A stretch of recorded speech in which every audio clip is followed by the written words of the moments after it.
You're listening to the Democratic Voice of Burma. This is DVB English News. I'm Joe. In this week's briefing, Min Aung Hlaing visits China for first time since 2021 military coup. Military personnel defect to Kachin Independence Army. Bangladesh wants to fast-track Rohingya refugee resettlement. Law state using Thai banks to launder money. Plus, what's happening in Myanmar's Pa'o self-administered zone of southern Shan State. Explosives were detonated by unknown assailants on the runway and parking lot of the Aung Hlaing Air Force Base in the capital Naypyidaw on Tuesday. This occurred shortly after regime leader Min Aung Hlaing and his delegation departed for China. Sources close to the Myanmar Air Force told DVB. Regime officials searched the airbase for any remaining bombs after the explosion. The Aung Hlaing Air Force Base was attacked by resistance forces in July and April. Regime media reported that Min Aung Hlaing met with Chinese Premier Li Qiang and Kunming. After the meeting, he invited the Brotherhood Alliance to join peace talks with his regime. Min Aung Hlaing was in China to attend regional summits this week. The Kachin Independence Army claimed that over 60 military personnel defected in Kachin State on Monday. Those that defected to the KIA were members of the Kachin Border Guard Force. This is a pro-military militia which administers the Kachin Special Region along the Myanmar-China border. The defections took place in Kanfang village of Chipui Township, which is a hub for rare earth mining.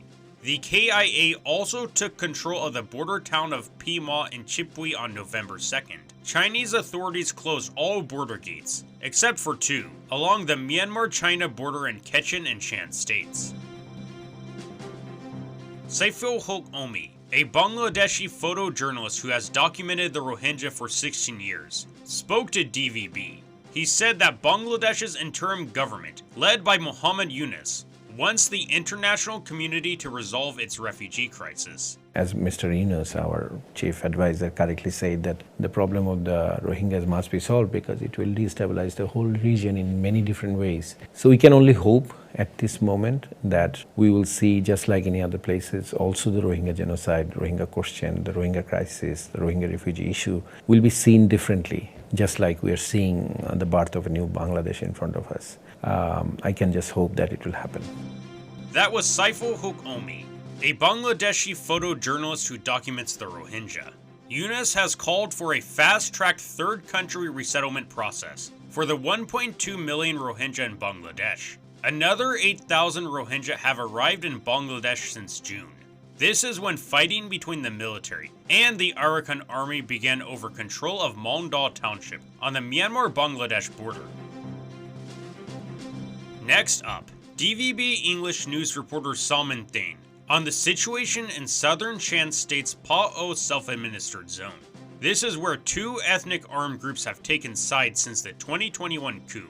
One is fighting alongside the military, while the other has joined the resistance. But a split in the resistance has one faction willing to fight the military, and the other wanting to negotiate. Residents of southern Shan State's Pinlaung Township said the 5 members of the pro-military Pa'o National Organization were killed on November 2nd. This happened during fighting with resistant forces in southern Shan State's Pa'o self-administered zone.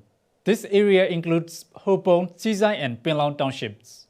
It also home to the Pa'o National Liberation Organization, or PNLO. Its aim to win is the Pa'o National Liberation Army.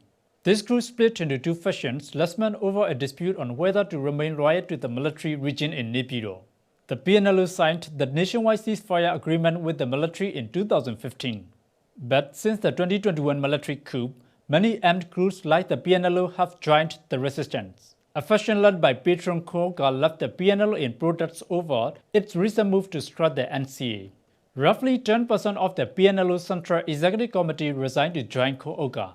He named his new group the PNLO NCAS to show its support for the NCA as a signatory. After this move, the PNLO expelled Koga and 2 others. It also condemned them for using the PNLO name. The PNLO has participated in peace talks with the region in Naypyidaw since the 2021 coup. Koga will continue the negotiations with his new faction.